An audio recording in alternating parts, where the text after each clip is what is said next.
ओम शांति। आज 14 सितंबर 2024 बाबा के महावाक्य सुनेंगे। बाबा ने कहा, मीठे बच्चे। हाँ जी बाबा। बाप की श्रीमत पर चलकर अपना श्रृंगार करो। पर चिंतन से अपना श्रृंगार मत बिगाड़ो। टाइम वेस्ट ना करो। तो बाबा हमको यहाँ पर अपना सत्य बताने आया है। जो ड्रामा में डूबे हुए हम आत्माएं पार्ट बजाते बजाते, है ना, इतने जन्मों से पार्ट बजाते अपने को पार्ट समझने लगी, शरीरधारी समझने लगी, जिसके कारण जो आत्मा की अपनी शक्ति थी, आत्मा के जो अपने गुण थे, जो उसकी सत्यता थी, वो धीरे धीरे खत्म होती गई। क्यों? क्योंकि हम अपनी पहचान पार्ट से बनाने लगे। आत्मा की जो अपनी सत्यता है, जब वो खुद को भूल जाती है और अपने को पार्ट समझने लगती है, तो जैसे उसका श्रृंगार उतर जाता है। और पार्ट में क्योंकि स्क्रिप्ट अनुसार जो भी ड्रामा में नूंद है पहले से फिक्स्ड है, वो स्क्रिप्ट बजती है। तो उसके स्क्रिप्ट में कलयुग में आते आते हमारी स्क्रिप्ट एकदम तमो प्रधान हो जाती है। तो अपने को वो पार्ट या किरदार समझकर, रोल समझकर हम अपने को भी उतना कमजोर, निर्बल, विकारी या पतित समझने लगते हैं। तो अब बाबा की श्रीमत है। बाबा की श्रीमत क्या है? कि अपने को आत्मा समझो। कैसी आत्मा? जो आत्मा कभी भी परिवर्तनशील नहीं है, माना जो आत्मा सदा बाप समान है, ऐसी आत्मा समझो।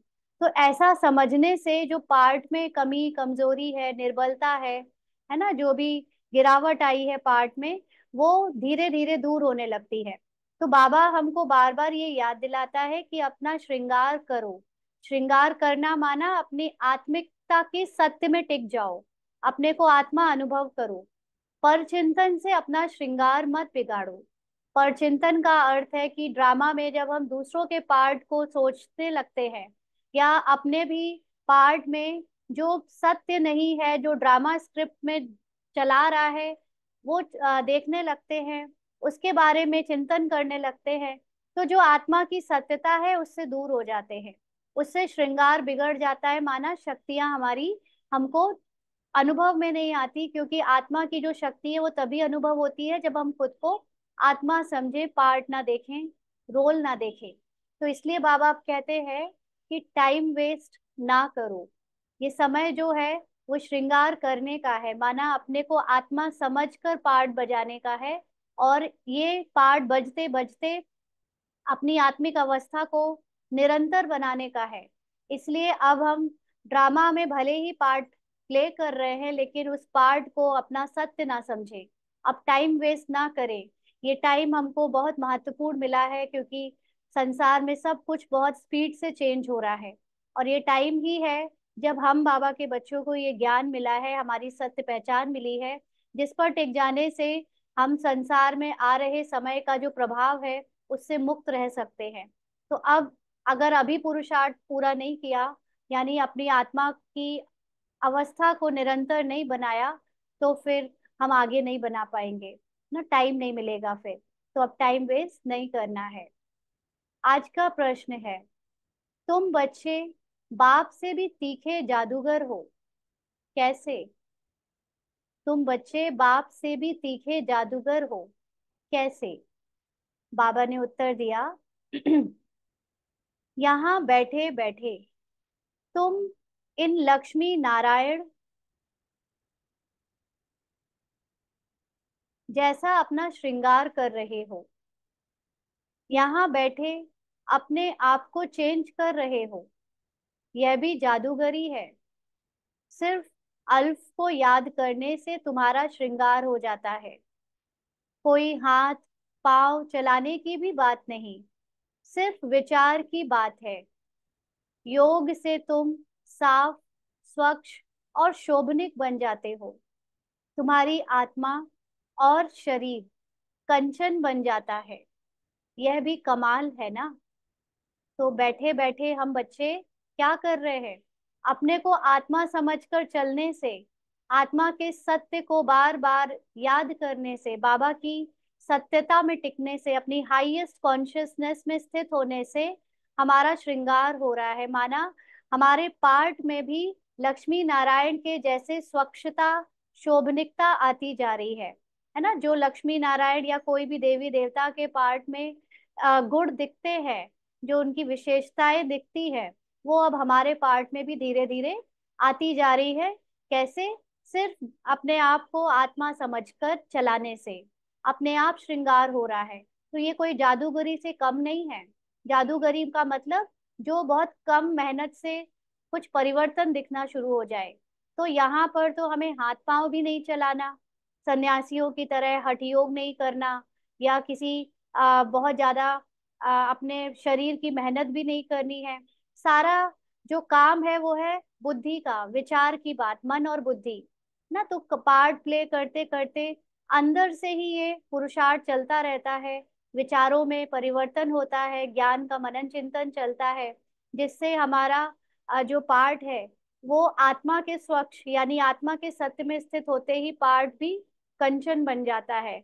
शरीर से लेकर, प्रकृति से लेकर, जो हमारे द्वारा आने वाले समय में पार्ट बजना है वो भी एकदम कंचन हो जाएगा। तो यह भी कमाल है ना, जादूगरी है ये भी। इतना बड़ा कार्य हो रहा है सिर्फ विचारों को बदलने से। ओम शांति। रूहानी जादूगर बैठ रूहानी बच्चों को, जो बाप से भी तीखे जादूगर हैं, उन्हों को समझाते हैं। तुम यहाँ क्या कर रहे हो? हम्म? यहाँ बैठे बैठे कोई चुरपुर नहीं, माना कोई शरीर की हरकत करने की जरूरत नहीं। बाप अथवा साजन सजनियों को युक्ति बता रहे हैं। हाँ, हमारा जो बाबा है वो अभी अपने को साजन और हम आत्माओं को सजनियों के रूप में बता रहा है, कि ये आइडिया दे रहा है, ये तरीका समझा रहा है। साजन कहते हैं, यहाँ बैठे तुम क्या करते हो?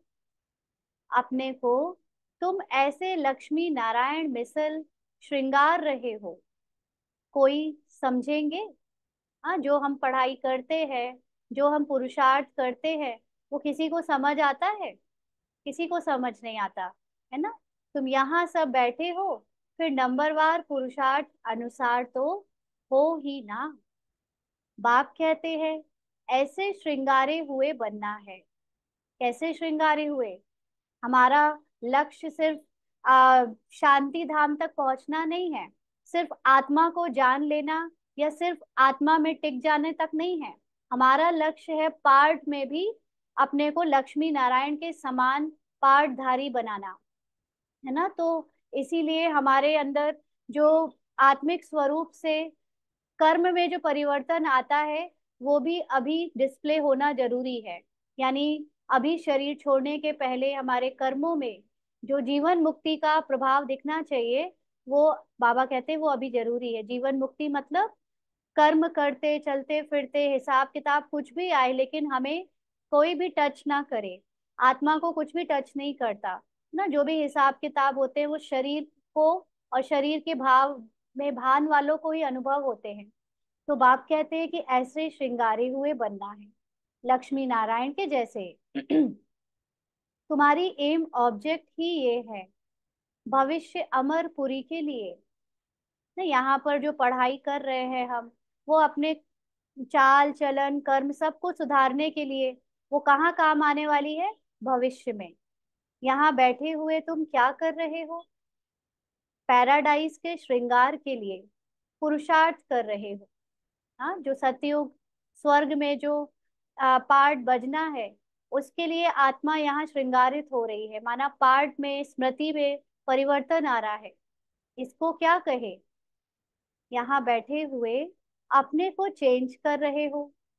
उठते बैठते चलते बाप ने एक मन मनाभव की चाबी दे दी है ना। ये इतना सरल है, कहने में बहुत सरल भी है, लेकिन उतना ही डिफिकल्ट भी हो जाता है कि उठते बैठते चलते अपने को आत्मा समझ, निराकार परमात्मा को याद करना, बस एक यही चाबी है। इतना करने से ही हमारी कॉन्शियसनेस शिफ्ट हो जाती है। हमारी कॉन्शियसनेस में लोअर वाइब्रेशन से अपर वाइब्रेशन और फिर हाईएस्ट वाइब्रेशन में हम मूव कर जाते हैं। तो उस हाईएस्ट वाइब्रेशन के द्वारा हमारा जो पार्ट बचता है वो एकदम निराला होता है, न्यारा होता है ना। तो बाबा कहते बस एक, सिवाय इसके और कोई भी फालतू बातें सुन सुनाकर टाइम वेस्ट मत करो। यहाँ फालतू बातें क्या होती है? जो भी ड्रामा में पार्ट बज रहे हैं वो पार्ट क्या है? सबके पार्ट स्क्रिप्ट अनुसार फिक्स्ड हैं, है ना, फिक्शन है, कहानियां हैं। तो वो बातें सुनने सुनाने में, अपनी बुद्धि उसमें लगा देने में टाइम वेस्ट मत करो, क्योंकि टाइम इतना ही है।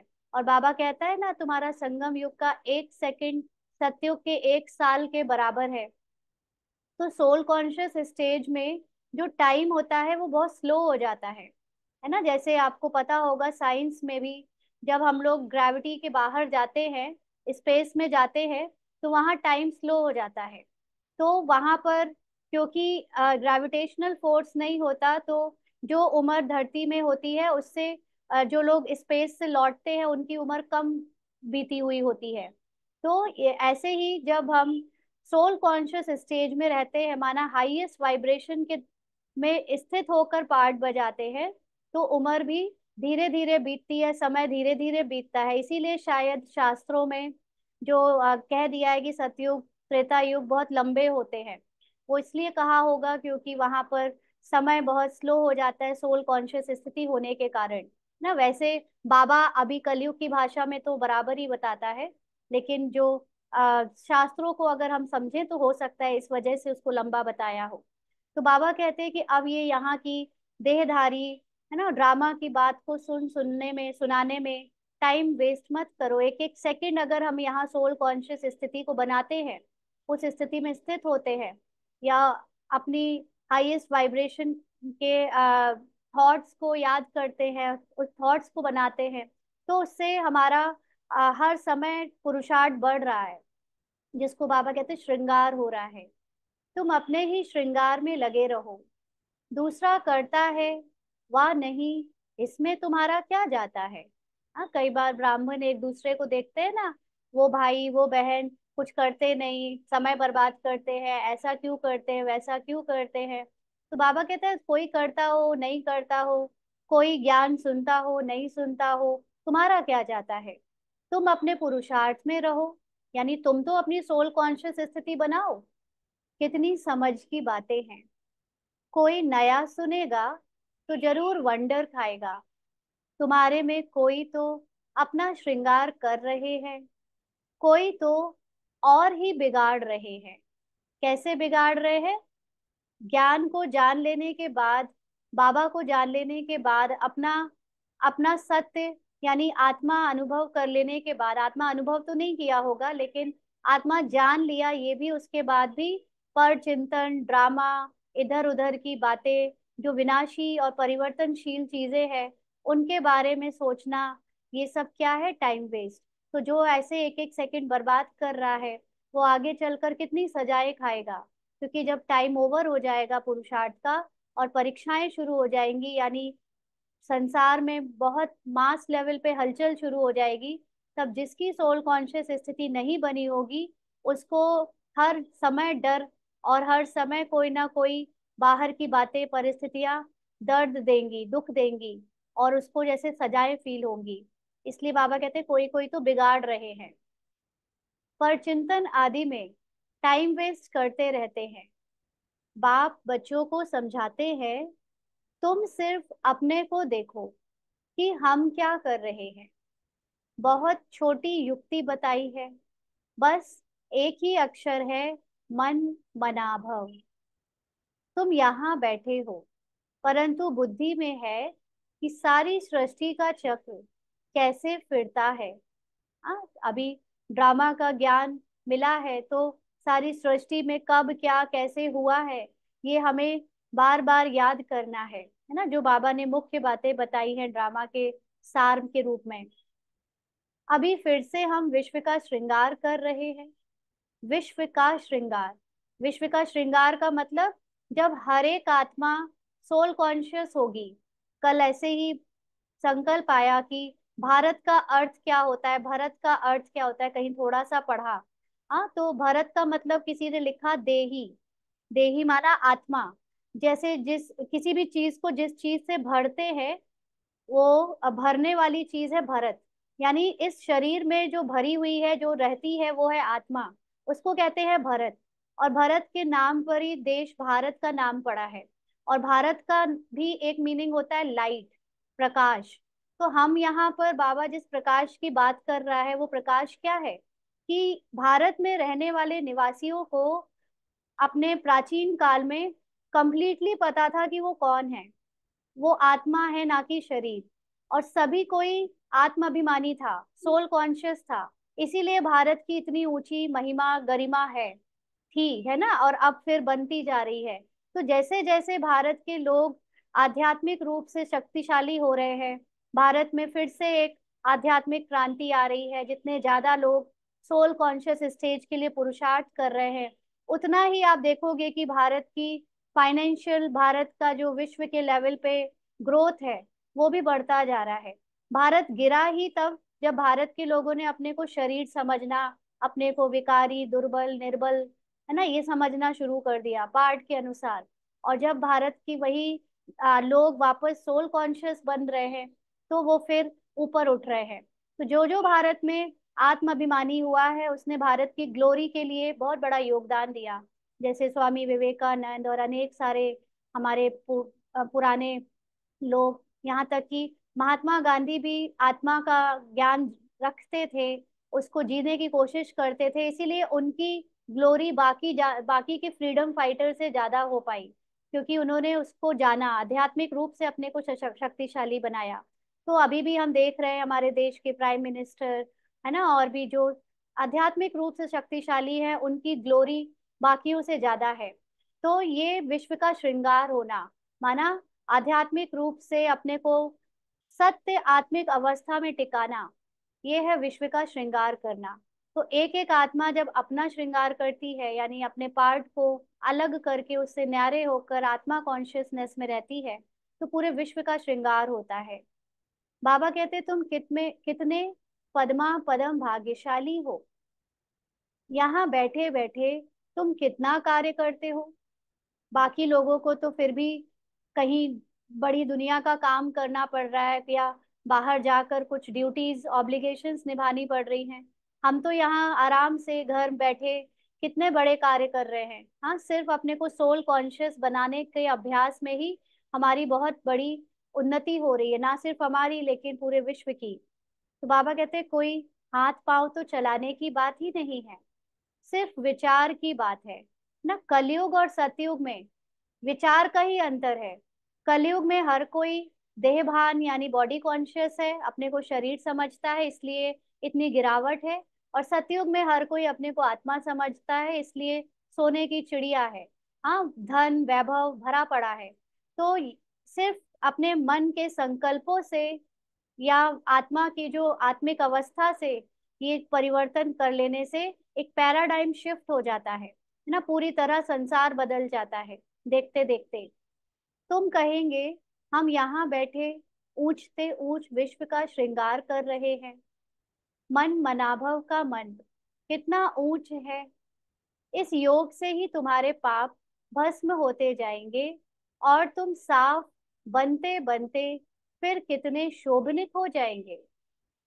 तो मन मनाभव माना, मन को अपने जो पार्ट में चल रहा मन है, उसको परमात्मा के मन से, बाबा के मन से ज्वाइन करो, अटैच करो या मिलाओ, है ना, मैच करो।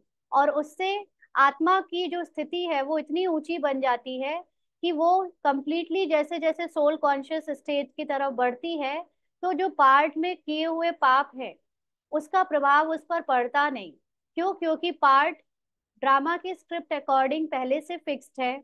और जब ये आत्मा जान जाती है कि मैंने नहीं किया, ये पार्ट ने बजवाया, है ना, एक्टर मूवी में चल रहे रोल के लिए जिम्मेवार नहीं है। उसको तो डायरेक्टर ने, स्क्रिप्ट राइटर ने जो भी स्क्रिप्ट दी उसके अकॉर्डिंग उसने सोचा, बोला, करके दिखाया, और उसके बाद वो उससे मुक्त है। तो अब वही मुक्ति का टाइम आ गया है, जब डायरेक्टर यानी परमात्मा हमें बता रहे हैं कि तुम्हारी स्क्रिप्ट के अकॉर्डिंग तुमने जो कुछ किया आज तक किया, अब तुम अपने आप को स्क्रिप्ट से, रोल से अलग आत्मा समझो। और जितना हम उस भान में होते जाते हैं, उतना ही साफ होते जाते हैं। माना ड्रामा की विकार, ड्रामा के पाप, या ड्रामा की किरदार में जो भी बुराइयां है, अवगुण है, कमी कमजोरी है, वो हमारा सत्य नहीं रहता। माना हम उसे जान जाते कि सत्य नहीं है, तो हम साफ बनते बनते फिर कितने शोभनिक हो जाएंगे। माना जब कंप्लीटली ड्रामा से, पार्ट से अपनी पहचान अलग कर लेंगे, तो जो बचा हुआ लास्ट का पार्ट है वो भी शोभनिक हो जाएगा। और जो आने वाली दुनिया है, नया कल्प शुरू होगा, फर्स्ट सतयुग, है ना, फर्स्ट मतलब युग, तो वो भी बहुत शोभनिक हो जाएगा।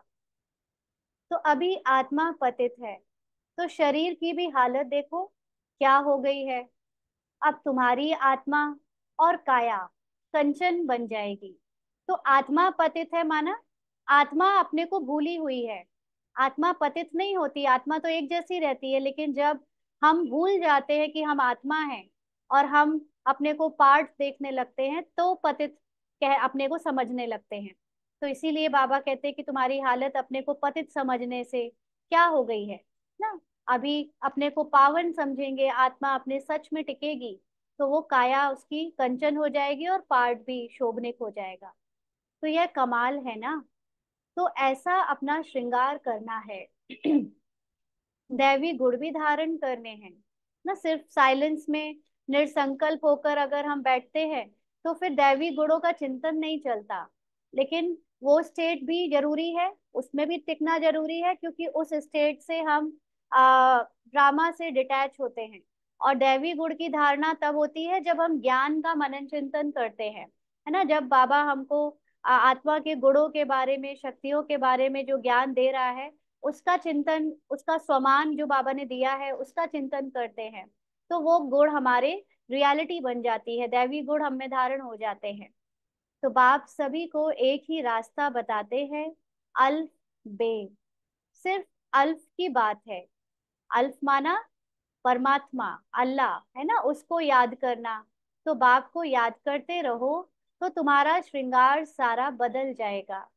तो बाबा को याद करने के लिए पहले खुद को आत्मा समझना जरूरी है ना। शरीरधारी और पार्ट में डूबे हुए अगर आप भगवान को याद कर रहे हैं, तो वो यथार्थ याद नहीं है, उससे कोई परिवर्तन होने नहीं वाला। इसलिए पहले अपने को आत्मा समझना है, फिर जो परमात्मा है, यानी जो परम आत्मा है, हाईएस्ट अथॉरिटी है, उसमें अपने मन को टिकाना है, ताकि हम भी अपनी स्थिति को उसके समान अनुभव में ला सके, है ना। क्योंकि हम हैं उसके जैसे, लेकिन अभी अनुभव क्यों नहीं होता? क्योंकि खुद को ड्रामा के किरदार से जानते हैं। तो इसलिए बाबा कहते हैं कि उनको याद करते रहो, तो तुम्हारा श्रृंगार बदल जाएगा। बाप से भी तुम बड़े जादूगर हो, तुमको युक्ति बताते हैं कि ऐसा ऐसा करने से तुम्हारा श्रृंगार बन जाएगा। अपना श्रृंगार ना करने से तुम मुफ्त अपने को नुकसान पहुंचाते हो ना। जब पता चल जाए कि आपकी कमाई हो सकती है किसी चीज को करके, और वो कमाई करने का पूरा मौका दिया जाए, उसके बाद भी अगर आप नहीं करो, तो फिर क्या होगा? अपना मुफ्त ही नुकसान कर रहे हैं। तो यहाँ पर जब भगवान स्वयं आया हुआ है, हमें ये ज्ञान दे रहा है कि अपने को आत्मा समझो, मैं तुम्हारी मदद करूंगा, तुम्हें उस स्थिति तक पहुंचाने में कि तुम निरंतर आत्मिक स्थिति में स्थित होकर पाठ बजा सको। और तब भी हम अपना समय बर्बाद करें, तो क्या होगा? समय बर्बाद करें माना ड्रामा में ही स्मृति, ड्रामा में ही आसक्ति पड़ी हुई है ना, लोगों में, देहधारियों में, पार्ट में। तो फिर मुफ्त अपने को नुकसान पहुंचा रहे हैं।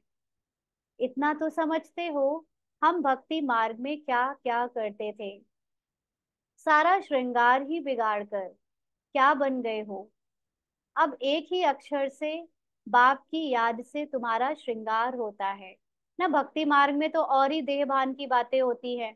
इतने सारे जो व्रत रखते हैं, कभी बच्चे के लिए, कभी पति के लिए, कभी फलाह के लिए, कभी फलाह के लिए, तो बस शरीर की ही बातें सोचते रहते हैं। शरीर की देहधारियों में ही आसक्ति पर लगी रहती है। भक्ति भी या भगवान को याद भी इसीलिए करते हैं कि जो धन घर में रखा है वो खत्म ना हो जाए, बर्बाद ना हो जाए, या रिश्ते जो बने हैं वो खराब ना हो जाए, घर में अशांति ना हो जाए। है ना। तो देह भान में ही फंसे रहते हैं, आत्मा का ज्ञान तो होता ही नहीं, और आत्मा के अनुभव में टिकना तो दूर की बात है। बाबा कहते भक्ति में तो सारा श्रृंगार बिगाड़ लिया, और क्या बन गए। अब एक बाबा की याद से, यानी अपने को आत्मा समझ बाबा की याद से श्रृंगार होता है। बच्चों को कितना अच्छी रीति समझाकर फ्रेश करते हैं। यहाँ तुम, यहाँ बैठे तुम क्या करते हो? हम्म, याद की यात्रा में बैठे हो। अगर कोई का ख्याल और तरफ होगा तो श्रृंगार थोड़े ही होगा ना। बाबा के पास आए हैं, 1 घंटा समय निकाल कर बैठे हैं, और उस समय भी अगर हम ड्रामा और जो ये फिजिकल वर्ल्ड है इसकी दुनिया की बातें सोच रहे हैं, उसमें ही डूबे हुए हैं, तो क्या होगा? ख्याल यहाँ वहां जाता रहेगा। तो जो आत्मा की स्थिति बननी चाहिए इतनी देर में, वो श्रृंगार थोड़ी ही होगा। आत्मा सोल कॉन्शियस थोड़ी ना हो पाएंगे। तो श्रृंगारे हो तो फिर औरों को भी रास्ता बताना है। और जो सोल कॉन्शियस स्टेज में टिक चुके हैं, उनके लिए ये अभ्यास बहुत नेचुरल हो गया है। चलते फिरते उन्हें याद ही रहता है कि मैं आत्मा हूँ, अपने को कंप्लीट संपूर्ण आत्मा के रूप में बार बार वो स्थिति में स्थित होते हैं। तो फिर वो दूसरों को रास्ता बताएं, उनको भी बताएं कि वो कौन है, उनका सत्य समझाएं। बाप आते ही है ऐसा श्रृंगार बनाने। कमाल शिव बाबा आपकी, आप हमारा कितना श्रृंगार करते हो। उठते बैठते चलते हमको अपना श्रृंगार करना है। कोई तो अपना श्रृंगार कर फिर दूसरों का भी करते हैं, कोई तो अपना भी श्रृंगार नहीं करते तो दूसरे का भी श्रृंगार बिगाड़ते रहते हैं। माना खुद आत्माभिमानी स्थिति में नहीं टिकते, और दूसरों को भी देह भान की बातों में फंसाए रखते हैं। यहाँ की बातें, उधर की बातें, दूसरों के पार्ट में कमी कमजोरी, ये कर रहा है, वो ऐसा करता है, फला ऐसा होता है, ये सब दुनिया पॉलिटिक्स और इन सब में बातों में फंसाए रखते हैं। फालतू बातें सुनाकर उनकी अवस्था को भी नीचे गिरा देते हैं। हाँ, जो ड्रामा में बनी बनाई स्क्रिप्ट है उसमें कोई कुछ बदल नहीं सकता, सब अपने अपना पार्ट एक्यूरेट बजा रहे हैं। तब भी ये ज्ञान ना रखकर उनके पार्ट की कमी कमजोरी बुराई करते हैं, तो अवस्था को नीचे गिरा देते हैं। खुद भी श्रृंगार से रह जाते हैं तो दूसरों को भी राह देते हैं। तो अच्छी रीति सोच विचार करो, बाबा कैसे कैसे युक्ति बताते हैं। भक्ति मार्ग के शास्त्र पढ़ने से यह युक्तियां नहीं आती हैं ना। कोई भी शास्त्र पढ़कर कोई भी आत्माभिमानी नहीं बन पाया है। शास्त्र पढ़ना छोड़ना पड़ता है जब आत्मा अभिमानी स्थिति को पाना है। तो बाबा कहते शास्त्र तो है भक्ति मार्ग के, तुमको कहते हैं तुम क्यों शास्त्रों को नहीं मानते हो। हाँ, दुनिया वाले पूछते हैं ना, आप लोग शास्त्रों को क्यों नहीं मानते हो, तो बोलो हम तो सब मानते हैं। आधा कल्प भक्ति की है ना, हमसे ज्यादा भक्ति किसी ने नहीं की होगी। शास्त्र पढ़ते हैं तो कौन नहीं मानेंगे। रात और दिन होते हैं तो जरूर दोनों को मानेंगे ना। यह है बेहद का दिन और रात। माना अब शास्त्रों से, जो हमें शास्त्रों को पढ़कर जो भगवान को प्राप्ति करानी थी, अब उस प्राप्ति का समय आ चुका है ज्ञान। और अब हम ज्ञान ले रहे हैं। ज्ञान अर्थात अपने को जान रहे हैं हम आखिर हैं कौन। ये शास्त्र पढ़ के, ये कहानियां और ये जो जितनी भी पूजा पाठ कर्म कांड करते है ना, झूठी चीजों को मान्यताओं को मानते हुए अभी तक हम और गिरते चले गए। अब वो अज्ञानता हमारी ओवर हो गई, हम जाग चुके हैं। हमें परमात्मा ने खुद सत्य ज्ञान दे दिया है, जिस ज्ञान से हम शक्तिशाली बन रहे हैं। ना सिर्फ अपना श्रृंगार कर रहे हैं लेकिन संसार को भी श्रृंगारित कर रहे हैं। तो ये उनको बताना है। बाप कहते हैं मीठे बच्चों, तुम अपना श्रृंगार करो, टाइम वेस्ट मत करो। ना श्रृंगार करो यानी ज्ञान का मनन चिंतन करो। वो जो गुण और शक्तियां हैं उसको स्वमान लेकर अपने में अनुभव करो। आत्मा की स्थिति में टिकने का, अशरीरी होने का, विदेही बन के पाठ बजाओ ना। तो हर समय कोई कुछ बात बता भी रहा है या कुछ भी ड्रामा की बात डिस्कस हो भी रही है, तो उसको सुनते हुए भी अपनी आत्मिक अवस्था में अंदर ही अंदर बने रहो। टाइम बहुत थोड़ा है ना। बाबा जानता है कि जो समय बीत चुका उसके हिसाब से अब टाइम बहुत थोड़ा है। तुम्हारी बड़ी विशाल बुद्धि चाहिए। आपस में बहुत प्रेम होना चाहिए। टाइम वेस्ट नहीं करना चाहिए, क्योंकि तुम्हारा टाइम तो बहुत वैल्यूएबल है ना। तो जानबूझकर किसी से कोई भी बीच में अड़ंगा ना आए हमारे पुरुषार्थ में। अगर हमारा किसी ना किसी से खिटपिट खिटपिट चलती रहेगी, तो फिर बुद्धि में बाबा की याद नहीं रहेगी, आत्मिक अवस्था बन नहीं पाएगी, है ना। इसीलिए सबके साथ प्रेम रखना चाहिए, ताकि कोई भी हमें डिस्टर्ब ना करे हमारे पुरुषार्थ में। तो ये टाइम बहुत वैल्यूएबल है। कौड़ी से हीरे जैसा तुम बनते हो। मुफ्त में इतना थोड़े ही सुन रहे हो। हाँ, यहाँ पर इतना बाबा को टाइम दे रहे हैं सब, तो कोई मुफ्त में थोड़ी ना दे रहे हैं, इसके बदले में कुछ मिल रहा होगा इसलिए दे रहे हैं। कोई कथा है क्या? बाप अक्षर ही एक सुनाते हैं बड़े बड़े आदमियों को। जास्ती बात थोड़े ही करनी चाहिए। हाँ, अपने को बड़े आदमी समझते हो या नहीं?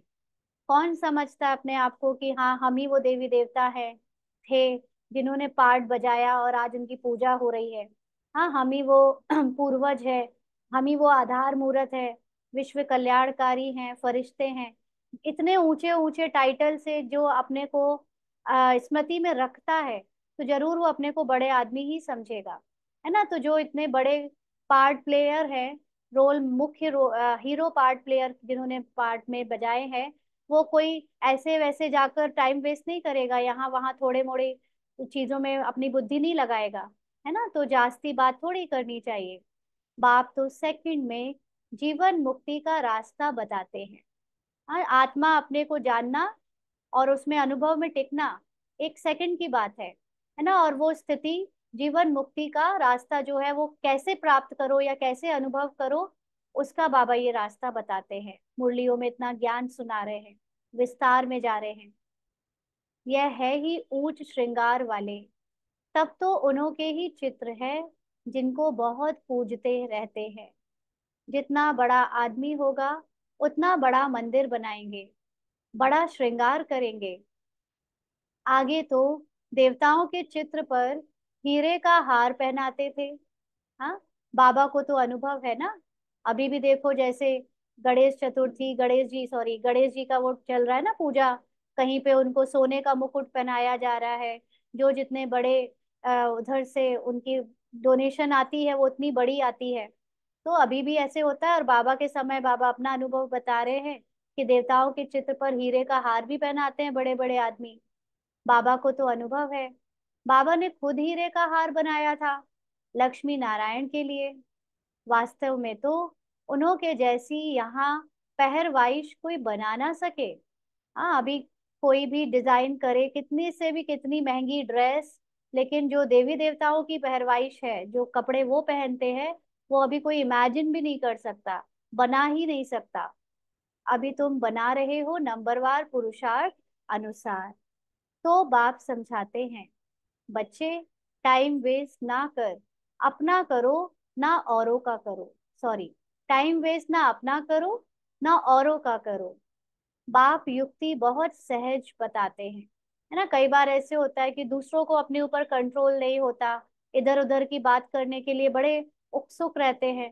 तो आपके पास अगर ऐसे कोई आए, तो कम से कम आप अपने को बिजी रखो बाबा की श्रीमत अनुसार, है ना। और उनको भी मौका ना दो कि वो भी यहाँ वहाँ की बातों में फंसे।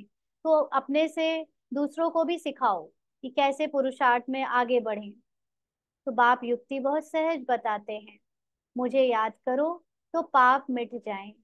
याद बिगर इतना श्रृंगार हो ना सके। तो अभी सभी 1 मिनट के लिए अशरीरी हो जाए और बाबा की याद में टिक जाए।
आगे बाबा कहते हैं,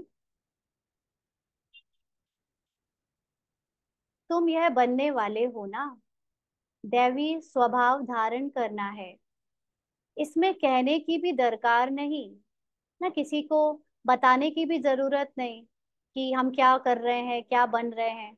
परंतु पत्थर बुद्धि होने के कारण सब समझाना पड़ता है, क्योंकि बाबा जानता है कि उनके पास जो बच्चे आते हैं, है ना, सभी पत्थर बुद्धि थे पहले। तो जब पार्ट में इतना डूबे हुए थे, इतने बॉडी कॉन्शियस थे, तो उनको थोड़ा थोड़ा उनके पार्ट को ही सुधारने की बात करनी पड़ती थी।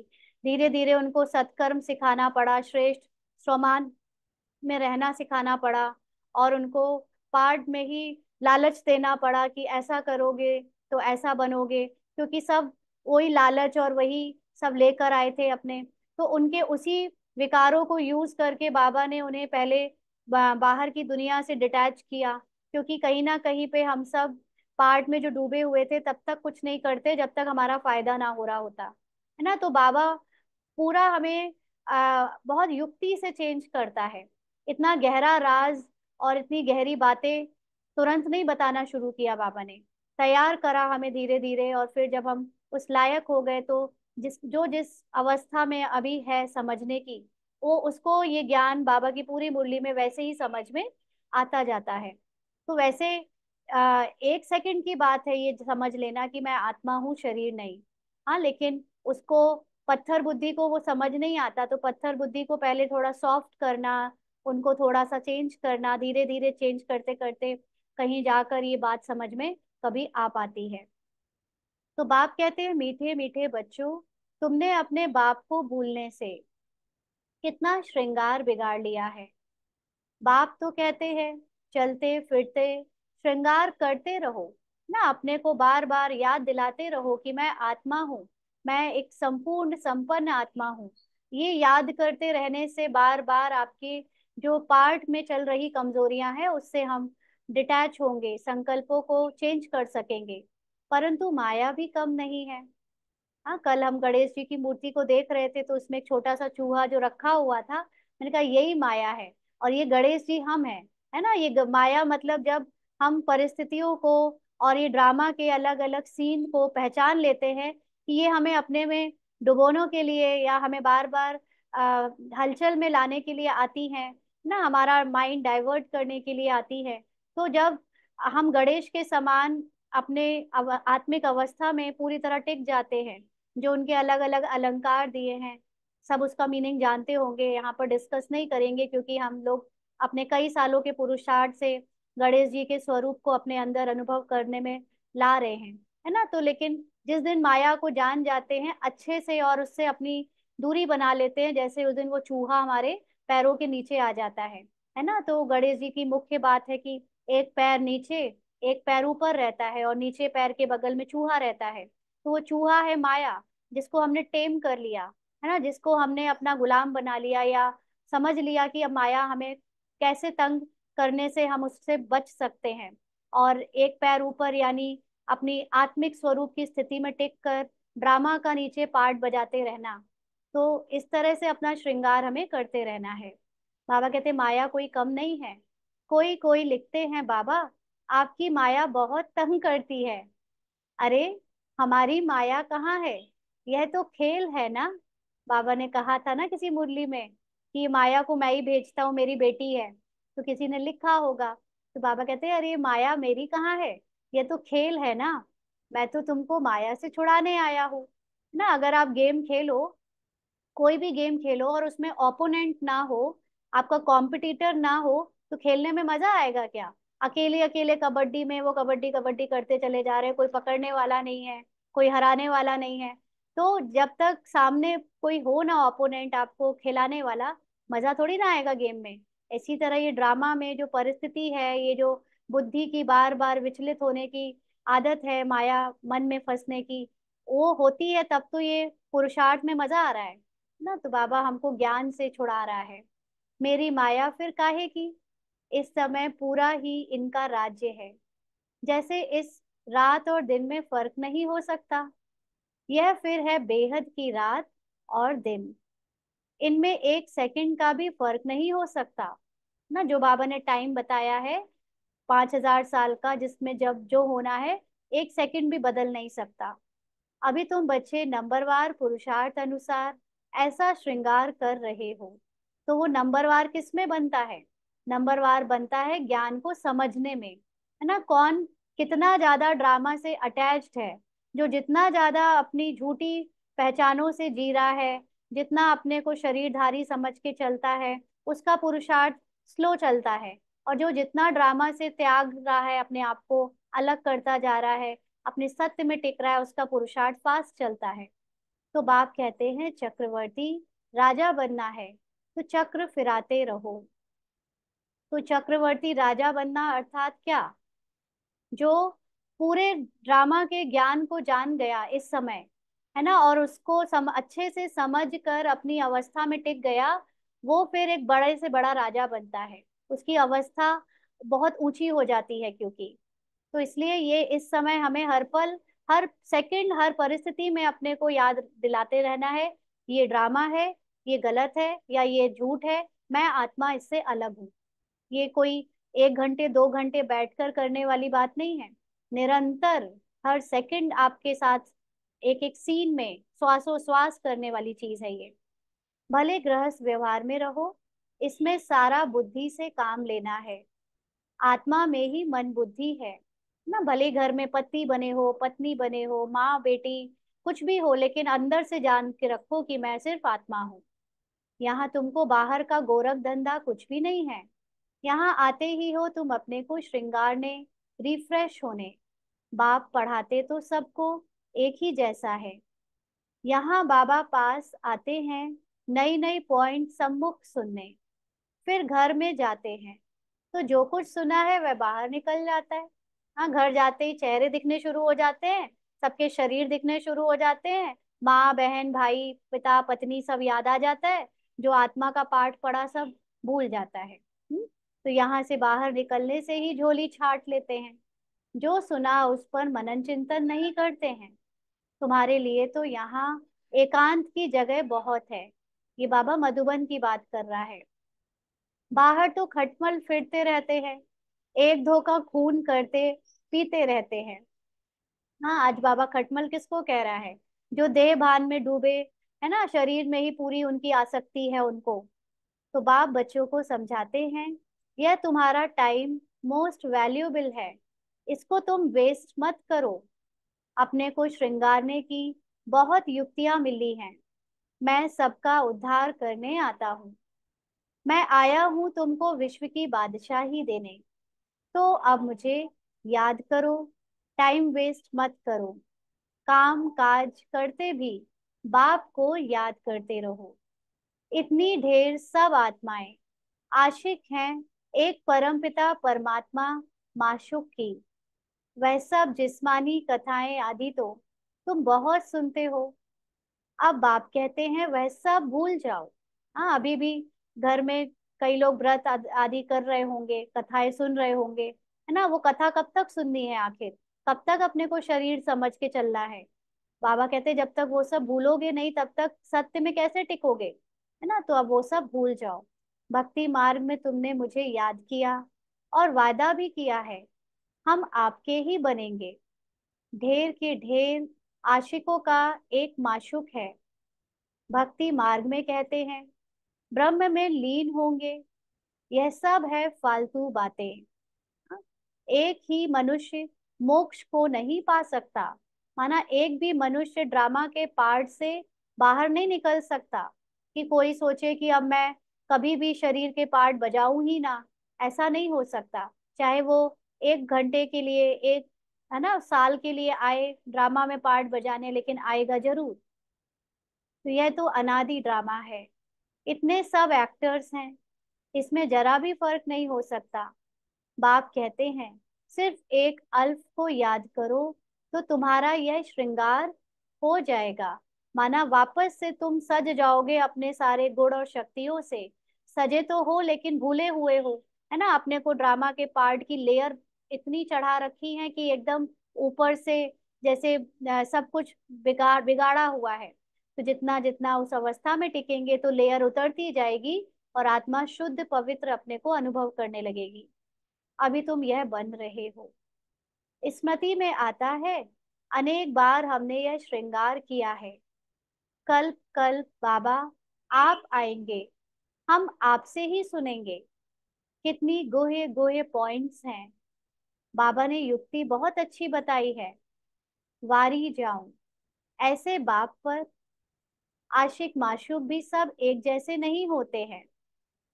तो यह तो सभी आत्माओं का एक ही माशूक है, जिस्मानी कोई बात नहीं। ना सुनकर कोई कहे कि ये क्या आशिक माशूक लगा रखा है, तो ये कोई शरीर के आशिक माशूक की बात नहीं है ना। एक माशूक बाबा आत्मिक स्थिति में, जैसे हम लोग अगर फिजिकल वर्ल्ड की बात करें तो कोई मूवी में सुपर हीरो होता है ना, तो वो सुपर हीरो के पास वर्ल्ड को बचाने की पावर्स होती हैं। तो उससे पूरी दुनिया अपनी आशा बना लेती है, उससे सब प्यार करते हैं, उससे सब जुड़ना चाहते हैं, उससे अपनी पहचान रखना चाहते हैं। तो ऐसे ही संसार में केवल एक ही आत्मा है जो अभी सर्वशक्तिवान का पार्ट प्ले कर रही है, वो है परमात्मा।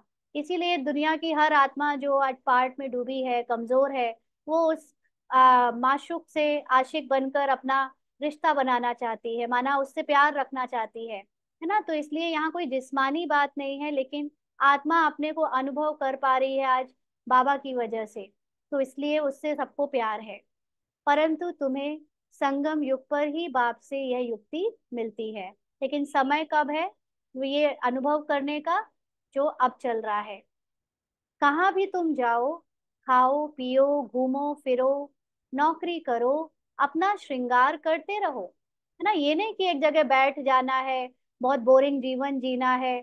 नहीं, अभी पार्ट में जो बचा है आपको प्ले करना है, भले करो, लेकिन ज्ञान से कॉम्प्रोमाइज नहीं करो और अपनी आत्मिक स्मृति से कॉम्प्रोमाइज नहीं करो।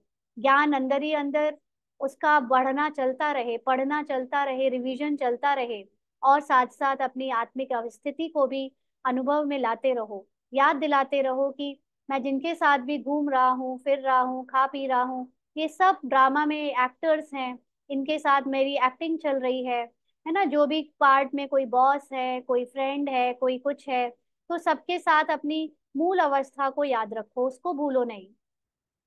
तो आत्माएं सब एक माशूक की आशिक है, बस उनको ही याद करते रहो। कोई कोई बच्चे कहते हैं हम तो 24 घंटे याद करते रहते हैं, परंतु सदैव तो कोई कर नहीं सकते। अभी बाबा ने एक दो दिन पहले कहा था ना कि अभी किसी की अवस्था 24 घंटे की नहीं बन सकती, नहीं तो फिर शरीर ही छूट जाए, है ना। याद करना अलग चीज है, बाबा बाबा बोलना, बाबा से अपने बातें शेयर करते रहना, कर्म कराते रहना, ये भी एक पार्टधारी करता है ना। क्योंकि भक्ति में भी तो कोई कृष्ण को, कोई राम को, कोई साईं बाबा को 24 घंटे रटता रहता था। तो जब की तरह तो बाबा को याद करना अलग चीज है, लेकिन आत्मिक अवस्था में टिकना, ये है मुख्य योग, जिसको हम मुख्य योग बल कहते हैं। तो अगर ये कोई 24 घंटे कर लेगा, मतलब शरीर ही नहीं रहेगा फिर तो। इसीलिए बाबा कहते 24 घंटे नहीं कर सकते अभी, परंतु सदैव तो कोई कर नहीं सकते। बहुत में बहुत 2-2.5 घंटे तक, ये बाबा बता रहे, देखो, अगर जिसको सच में ये कैलकुलेट करना आता हो कि मैंने कितनी देर अपने को आत्मा समझकर स्मृति दिलाई, तो बाबा आज बता रहा है कि मैक्सिमम टाइम 2-2.5 घंटे तक ही निकलेगा ना। एक बार दादियों से बाबा ने पूछा था कि बताओ कितनी देर का चार्ट है तुम्हारा योग का, तो कोई ने बताया 2 घंटा, 4 घंटा, 6 घंटा। फिर बाबा ने प्रकाश मणि दादी से पूछा, तो प्रकाश मणि दादी ने कहा 15 मिनट। तो ये है असली कैलकुलेशन। हम ये ना समझे कि हम बाबा के गाने चला लेते हैं, क्लास कर लेते हैं, मुरली सुन लेते हैं और पूरे टाइम बाबा बाबा करते हैं तो हम बाबा की याद में हैं। वो याद है, लेकिन वो याद सिर्फ उतना काम कर रही है जितना कि आप ड्रामा में ना फंसो। लेकिन आपने अगर उतनी देर अपने को आत्मा नहीं समझा है, अपने को आत्मा की स्थिति में अनुभव करके ड्रामा से न्यारेपन नहीं लाया है, मन बुद्धि संस्कार से डिटैच नहीं हुए हो, तो वो यथार्थ याद में काउंट नहीं होता है। और ना ही उससे परिवर्तन होता है संस्कारों का। परिवर्तन तो होता है मूल रूप में टिकने से। तो मूल रूप टिकना ये है, बाबा ने कहा मैक्सिमम कोई 2-2.5 घंटे तक ही हो पाता है। और इससे ज्यादा बाबा ने कहा जास्ती अगर लिखे तो बाबा मानते नहीं, दूसरे को स्मृति दिलाते नहीं, तो कैसे समझे तुम याद करते हो। हाँ, कोई मान लीजिए आपके घर में बैठा है, वो पार्ट की बातें करे जा रहा है, रिश्तेदारों की इधर उधर की बातें, और आप उनको याद नहीं दिला रहे हो कि तुम आत्मा हो, छोड़ो इन बातों को। हाँ, तो फिर क्या कैसे माने कि आप अपने को भी आत्मा समझ कर बैठे हैं। बाबा कहते क्या कोई डिफिकल्ट बात है, कोई इसमें खर्चा है, कुछ भी नहीं। बस बाबा को याद करते रहो तो तुम्हारे पाप कट जाए, दैवी गुण भी धारण करने हैं। पतित कोई शांति धाम व सुख धाम में जा ना सके। यानी जब तक अपने को आत्मा की कॉन्शियसनेस में किसी ने स्थित नहीं किया है, स्मृति चेंज नहीं करी है, तब तक ना वो शांति धाम अपनी हाईएस्ट शांति की अवस्था को प्राप्त कर सकता है, ना सतयुग में पाठ बजा सकता है। बाप बच्चों को कहते हैं अपने को आत्मा भाई भाई समझो, 84 जन्म का पार्ट अभी पूरा होता है, यह पुराना चोला छोड़ने का है। ड्रामा देखो कैसे बना हुआ है, तुम जानते हो नंबरवार पुरुषार्थ अनुसार। दुनिया में तो कोई कुछ भी नहीं समझते, हर एक अपने से पूछे कि हम बाप की मत पर चलते हैं। हाँ, बाबा की मुख्य मत है, श्रीमत जो है वो है अपने को आत्मा समझकर पाठ बजाओ। लेकिन हमने इसको किनारे रख दिया है, और हमने बहुत सारी एक पूरा संविधान बना दिया है ब्राह्मणों का, बाबा की मत या श्रीमत के नाम पर, कि ये करना चाहिए, वो नहीं करना चाहिए, फिजिकली ये करना चाहिए, फिजिकली यहाँ जाना चाहिए, वैसे करना चाहिए। हाँ, कितना जो लोग प्रॉपरली सेंटर से जुड़े हैं, मधुबन जाते हैं, जो नियमों पे मर्यादाओं पे चल रहे हैं अकॉर्डिंग टू ब्राह्मण नियम मर्यादा, वो जानते हैं कि फिजिकली हमने उन सब पर कितना ध्यान दिया, लेकिन और ये भी जाना कि हम आत्मा हैं, लेकिन आत्मा के अनुभव में टिक कर जो आपकी मानसिक अवस्था बनती है, उसको बहुत कोटों में कोई अनुभव कर पाया है। नहीं तो एक अहंकार बन जाता है बस ज्ञान का, कि हम बहुत कुछ जानते हैं, तो दो ब्राह्मण तीन ब्राह्मण आपस में मिलते हैं तो बस ज्ञान की आपस में रूरी हान चर्चा तो खूब करते हैं, लेकिन उस अवस्था में नहीं टिकते, है ना। तो इसलिए बाबा कहते हैं कि हर एक अपने से पूछे कि हम बाप की मत पर चलते हैं। कोई सोचेगा हाँ बाबा हम अमृत वेला करते हैं, हाँ बाबा हम मुरली रोज सुनते हैं, हाँ बाबा हम रोज आपको चार्ट लिखते हैं, हाँ बाबा हम 3 बार ड्रिल करते हैं, नुमा शाम बैठते हैं। लेकिन क्या अभी तक अपने को आत्मा अनुभव किया?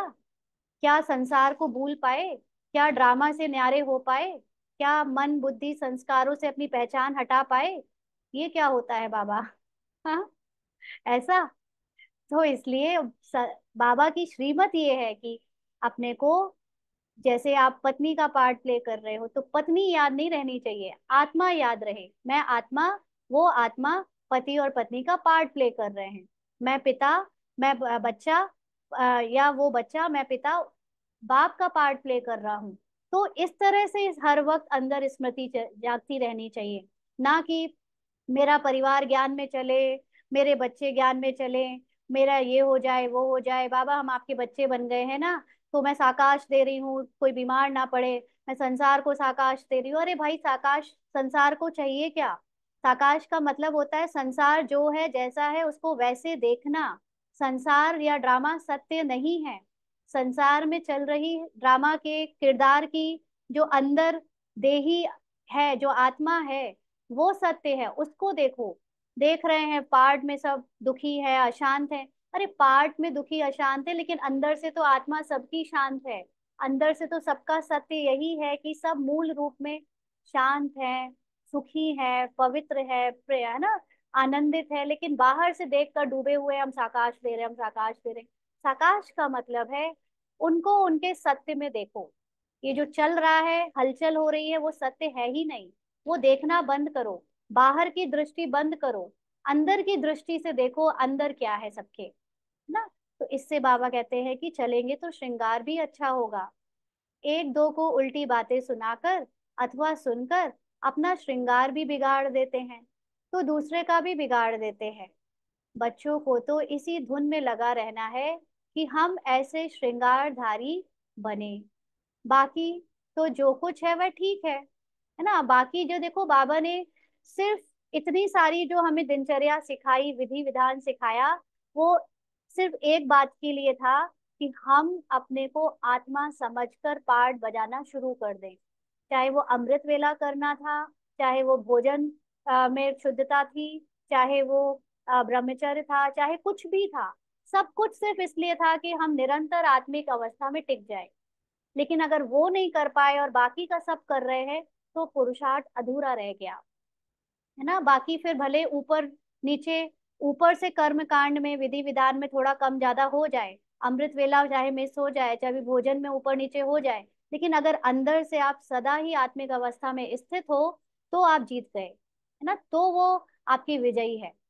लेकिन वो ऊपर की चीजों पे ज्यादा ध्यान है, अंदर की अवस्था भी हिली हुई है। तो बाबा कहते बाकी तो जो कुछ है वह ठीक है, सिर्फ पेट के लिए रोटी आराम से मिले। वास्तव में पेट जास्ती नहीं खाता। भले तुम सन्यासी हो, परंतु राजयोगी हो। ना बहुत ऊंचा, ना नीचा। खाओ भले, परंतु ज्यादा हिर ना जाओ। हाँ, मतलब आसक्ति ना हो जाए, खाना खाना क्या बनाना है, उसी के बारे में सोचे जा रहे हैं, कैसा खाएं, ये खाएं वो खाएं। कई लोग ना वो इंटरमिटेंट फास्टिंग, और कई लोग बस हरी सब्जियां खाएंगे, पता नहीं कितना सोचते हैं, पूरा ध्यान उनका खाने पे ही है, अब बस सैलेड ही खाएंगे। अरे भाई, जो जैसा खा रहे थे, अपना जो भी हैबिट्स थी उसको खाते रहो पीते रहो, लेकिन अंदर से आत्मा समझो। ऊपर से चाहे इतना बदलो चाहे ना बदलो, लेकिन अगर हमारा पूरा ध्यान खाने पीने को बदलने में लग गया कि अब मिलेट खाएं, कि अब फलाना छोड़ें, तो फिर आत्मिक अवस्था गिर गई। फिजिकल बॉडी आपकी तब तक आपके ऊपर नीचे होती है जब तक आप अपने को फिजिकल बॉडी समझते हो। आत्मिक अवस्था हो जाने के बाद फिजिकल बॉडी गुलाम हो जाती है आपके संकल्पों की। फिर आप जैसे चाहोगे वैसे वो रहेगी, और अगर ऊपर नीचे हुई भी ड्रामा अनुसार, तो भी आप उससे डिटैच होकर बढ़िया से पार्ट बजाते रह सकते हो, आनंदित रह सकते हो, सोल कॉन्शियस स्टेट में रह सकते हो। तो यही एक दो को याद दिलाओ। शिव बाबा याद है, वर्षा याद है, विश्व की बादशाही का श्रृंगार याद है। विचार करो, यहाँ बैठे बैठे तुम्हारी क्या कमाई है। इस कमाई से अपार सुख मिलना है, सिर्फ याद की यात्रा से, और कोई तकलीफ नहीं। भक्ति मार्ग में मनुष्य कितने धक्के खाते हैं। अभी बाप आए हैं श्रृंगारने, तो अपना अच्छी रीति ख्याल करो। भूलो मत, माया भुला देती है, फिर टाइम बहुत वेस्ट करते हैं। तुम्हारा तो ये बहुत वैल्यूएबल टाइम है। पढ़ाई की मेहनत से मनुष्य क्या से क्या बन जाते हैं। बाबा तुमको और कोई तकलीफ नहीं देते हैं, सिर्फ कहते हैं मुझे याद करो। बाबा ने आज कितनी बार ये बात बोल दी। कोई भी किताब आदि उठाने की दरकार नहीं, है ना। अभी कल कोई कह रहा था ना, पढ़ाई करनी है तो क्या करें, है ना। तो अब बाहर की कोई किताब आदि उठाने की दरकार नहीं। बाबा कोई किताब उठाता है क्या। बाप कहते हैं, मैं आकर इस प्रजापिता ब्रह्मा द्वारा अडॉप्ट करता हूँ। प्रजापिता है ना, तो इतनी कुख वंशावली प्रजा कैसे होगी। बच्चे अडॉप्ट होते हैं, माना जब अपने को आत्मा समझकर निराकार परमात्मा को अपना बाप मानते हैं, तो वो अडॉप्ट होते हैं। वर्षा बाप से मिलना है। बाप ब्रह्मा द्वारा अडॉप्ट करते हैं, क्योंकि हम इतने ज्यादा फिजिकल कॉन्शियसनेस में डूबे हुए थे कि जब तक कोई फिजिकल आइडेंटिटी दिखती नहीं ब्रह्मा के रूप में, तो हम कभी मानते ही नहीं कि भगवान है, या भगवान कैसा है ना। निराकार से तो हमारा दूर दूर तक कोई वास्ता ही नहीं होता, क्योंकि खुद की निराकारी स्थिति को जानते ही नहीं थे। इसीलिए उनको माता पिता कहा जाता है। यह भी तुम जानते हो, बाबा का आना बड़ा एक्यूरेट है। एक्यूरेट टाइम पर आते हैं, एक्यूरेट टाइम पर चले जाएंगे। दुनिया की बदली तो होनी ही है। अभी बाप तुम बच्चों को कितनी अकल देते हैं। बाप की मत पर चलना है। स्टूडेंट जो पढ़ते हैं वही बुद्धि में चलना है। तुम भी यह संस्कार ले जाते हो, है ना। यहाँ पर जो सोल कॉन्शियस स्टेट है, वो संस्कार आगे चला जाएगा। हमारी दादियां जहाँ भी पुनर्जन्म में गई हैं, उनके अंदर अब आत्मा का कोई अलग से ज्ञान नहीं है, लेकिन वो सोल कॉन्शियस स्टेट के साथ ही जीती हैं। उनके कर्म करते, उनके सोच में इतनी हाई एनर्जी है जो कि सोल कॉन्शियस स्टेट की ही हो सकती है। तो जहां भी पार्ट प्ले कर रही हैं वो बहुत स्ट्रॉन्ग पार्ट प्ले कर रही हैं। तो ऐसे ही अभी भी कई लोग देखने में आते हैं ना, जो संकल्पों से ही काम कर रहे हैं। वो बाबा के बच्चे नहीं है अभी इस जन्म में, लेकिन फिर भी उनकी स्टेट ऑफ माइंड इतनी हाई क्यों है? क्योंकि पिछले जन्म में कहीं ना कहीं उन्होंने सोल कॉन्शियस स्टेट का अभ्यास कर लिया होगा। तो बाबा कहते हैं जैसे बाप में संस्कार है, वैसे तुम्हारी आत्मा में भी यह संस्कार भरते हैं। फिर जब यहाँ आएंगे तो वही पार्ट रिपीट होगा। नंबरवार पुरुषार्थ अनुसार आएंगे। अपने दिल से पूछो, कितना पुरुषार्थ किया है? अपने को श्रृंगारने का टाइम कहाँ वेस्ट तो नहीं किया है? बाप सावधान करते हैं, वाहियात बातों में टाइम कहीं भी गवाओ नहीं। बाप की श्रीमत याद रखो, मनुष्य मत पर ना चलो। मनुष्य मत माना जो अपने को मन और शरीर समझ के चलते हैं, उनकी बातें मत मानो। तुमको यह पता थोड़ी था कि हम पुरानी दुनिया में हैं। बाप ने बताया है कि तुम क्या थे। इस पुरानी दुनिया में कितने अपार दुख है, यह भी ड्रामा अनुसार पाठ मिला हुआ है। ड्रामा अनुसार अनेका अनेक विघन भी पड़ते हैं। विघन का मतलब है ही विरोध, जो हमें अपनी आत्मिक अवस्था का पेपर लेने परिस्थितियां आती हैं, उसको विघन कहते हैं ना, जिससे हम और भी ऊंचे स्टेट के लिए एफर्ट मार सकते हैं। बाप समझाते हैं बच्चे, यह ज्ञान और भक्ति का खेल है, वंडरफुल ड्रामा है।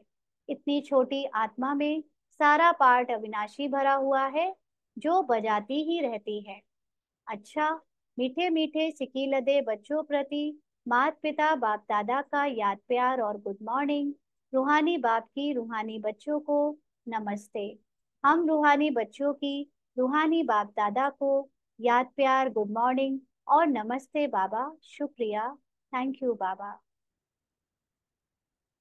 धारणा के लिए मुख्य सार, दूसरी सब बातों को छोड़ इसी धुन में रहना है कि हम लक्ष्मी नारायण जैसा श्रृंगारधारी कैसे बने। है ना? अब फिजिकली हम कितनी चीजों को प्राप्त कर लें, कौन सा पद पोजीशन पा लें, या दुनिया में कहाँ क्या कर लें ऐसा कि मन बहुत खुश हो जाए, उस सब को छोड़ना है। अब अपनी मुख्य हाईएस्ट जो अवस्था है, जो एक पार्ट में भी जो हाईएस्ट रोल है लक्ष्मी नारायण जैसा, वो कैसे अपने अंदर उसके गुण धारण कर सके, इसी में सारी हमारी मनचर्या दिनचर्या होनी चाहिए।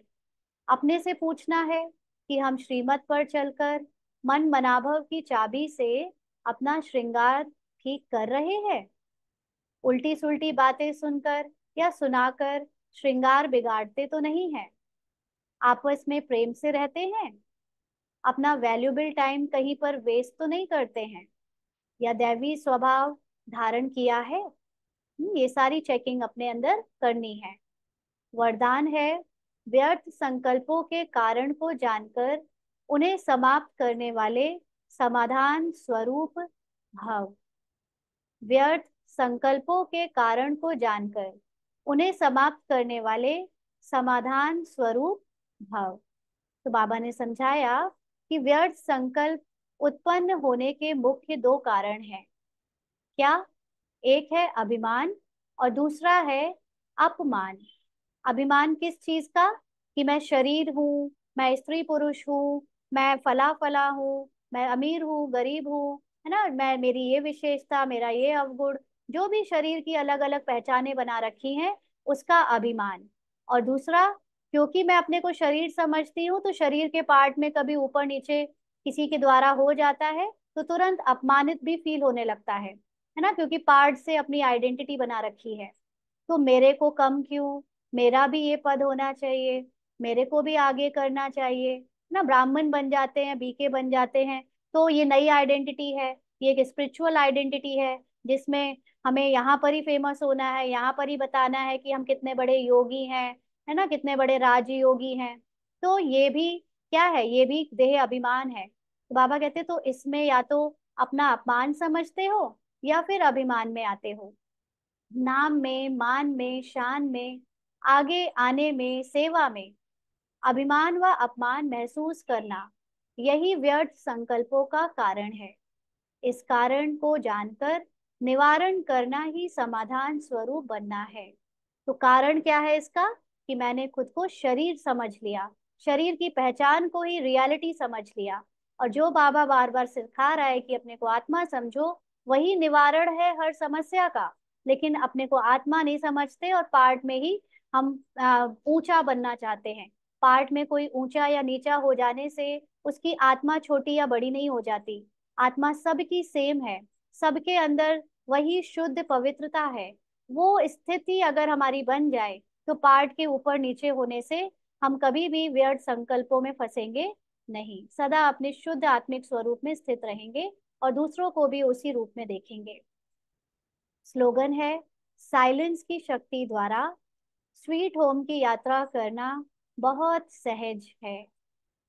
माना अपने को निराकार, जिस आत्मा जिसका शुद्ध रूप ही साइलेंस है, उस स्थिति में जब हम स्थित हो जाते हैं ड्रामा की चुरपुर और पार्ट की बातों को भुलाकर, तो जो स्थिति ऐसी स्थिति में स्थित रह पाता है वो बड़ी आसानी से परम धाम स्वीट होम की यात्रा कर सकता है। माना बार बार अव्यक्त स्थिति में स्थित होकर अशरीरी और विदेहीपन का अभ्यास कर सकता है।